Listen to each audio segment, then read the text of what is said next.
I'm Maggie, you guys. I'm your host. Thank you guys for coming out.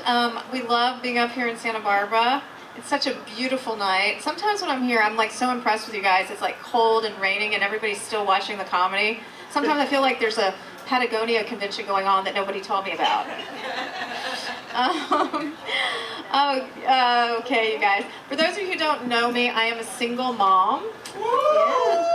Thank you, thank you. I thought you guys all looked too happy to be parents. You know, it's hard being a parent, you guys. You have to pretend to enjoy all those things your kids enjoy, like kids' birthday parties, play dates, their father. But I do surprisingly well on dating apps, and I think it's because my profile says that I don't want kids. Then they find out it's because I have 4. Oh, it's right. I know 4 sounds like a lot, and it is, but I love being a mom. And you know what they say about having kids? It's a lot like making pancakes. First one's kind of fucked up. Probably should have thrown it away. As far as I know, it's still legal to laugh at that joke. But I think having kids is a lot more like eating pancakes. You always regret having your 4th one. Yeah. In case you guys were wondering, none of my pancakes like that joke. Especially my first pancake, and she just had a really big birthday, you guys. She just turned 30. Yeah. Yes, you can tell me after the show I don't look old enough to have a 30-year-old. I will really appreciate it. But yeah, since she got to be that age, I thought, you know, it's about time I sat her down and gave her some real motherly advice. So I was like, honey, it's about time you started lying about your age so I don't have to quit lying about mine. Yeah, she loved that. But I actually have a really big birthday coming up. And I don't know if any of you guys make it down to LA. I'm having a big birthday show at West Side Comedy in Santa Monica. It's going to be super fun. And maybe I will jump out of a cake there. Yeah. Is anybody else a Virgo? Anybody have a birthday coming up? Yeah? When's your birthday? Oh, congratulations. Like, do you like your birthday?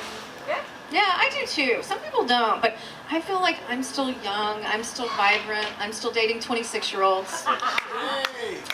And I've decided to do something kind of radical for someone who performs and lives in LA. I'm just going to embrace my age. I'm going to embrace turning 50, you guys. But if you tell me I look like I'm 50, I'll fucking fight you. But there's one thing I don't like about getting to be this age. I feel like when you get into your 50s, like society deems you like unfuckable or something. And it's really stupid because you're the best you'll ever be in bed. I mean, you know what you want, you know how to ask for it, and you can't get pregnant. It's brilliant. I'm also really tired of people telling me I should age gracefully, right? What does that even mean? I'm like, I guess I'll just gracefully take myself to my next Botox appointment. Oh boy, well, you know, guys, school just started, and I'm very relieved. And my youngest, who's 12, came home from school this week and told me that her sex ed teacher taught them what a blowjob was and even showed them pictures. I was like so shocked. I was like, I really do think they need to know where babies come from, but I don't think my 12-year-old needs to contemplate whether to spit or swallow. I guess 12 in LA is like 30 anywhere else. I bought her tickets to see Taylor Swift, and she sold them to go see Tony Robbins. But you know what? I actually did convince her to go to Taylor Swift with me. And oh my God, you guys, these Swifties, these Taylor Swift fans are so wholesome and nice. I mean, normally if I took my kid to a concert, I would worry about her getting roofied or ending up in a mosh pit. But leaving the Taylor Swift concert, I was just worried we would end up born-again Christians. Oh boy, my parenting has really changed over the years. I mean, we used to sit down to the table and say grace, and now we just say fuck it. Yeah. My 25-year-old son moved back in with me recently, and which I love. And you know, he was fine with me dating. We had had an agreement for a long time. He didn't care, but he didn't want me to date anyone close to his age, right? But there was a problem, you know. The guys kept getting younger, and he kept getting older. So I was like, you know what? I think it's about time we renegotiated this. How about I date whoever I want, and you can keep living in my house?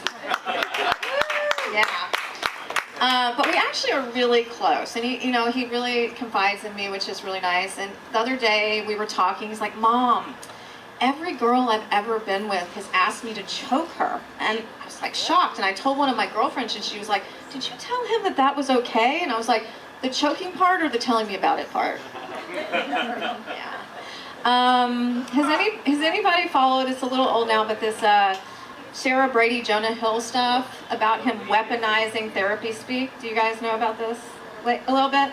Apparently he was very controlling, and I feel like that same is happening with me and my children. I feel like they're Jonah Hill and I'm Sarah Brady. I mean, I feel like they're trying to control me, and they feel like I shouldn't be on Facebook in a bikini. Yeah.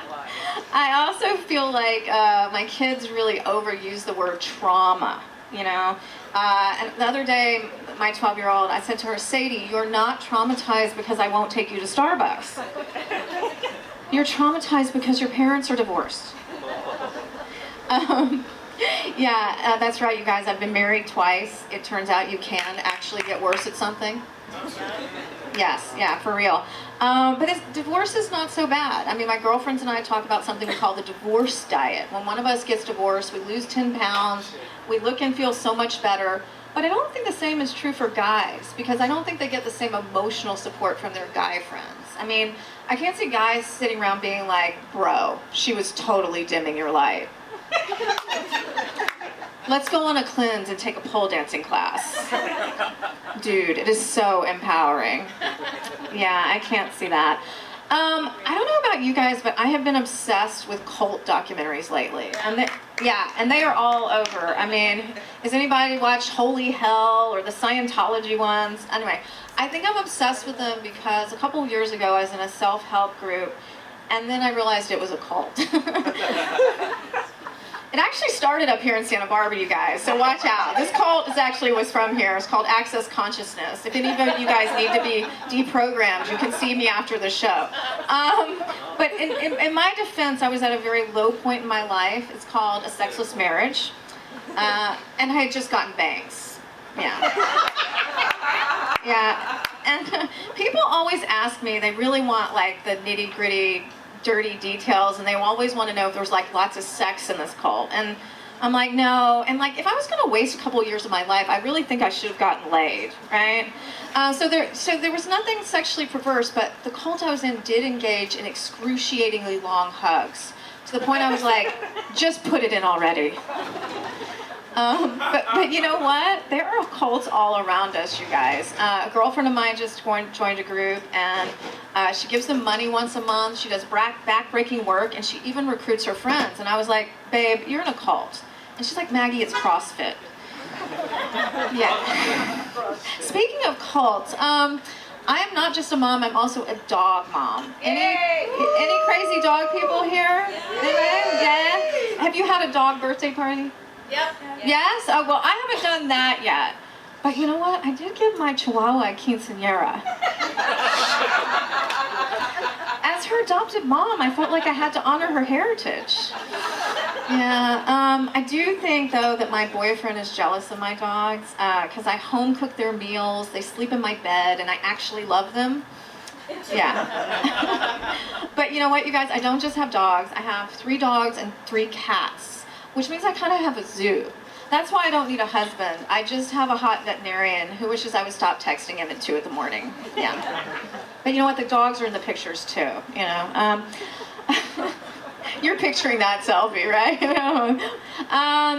Pick with dogs. It's so lovely. But you know, because I have all these animals, I feel like I have like the Brady Bunch of animals. And if we had a theme song, it would go something like this. There was a divorced lady. Oh God, I can't sing today.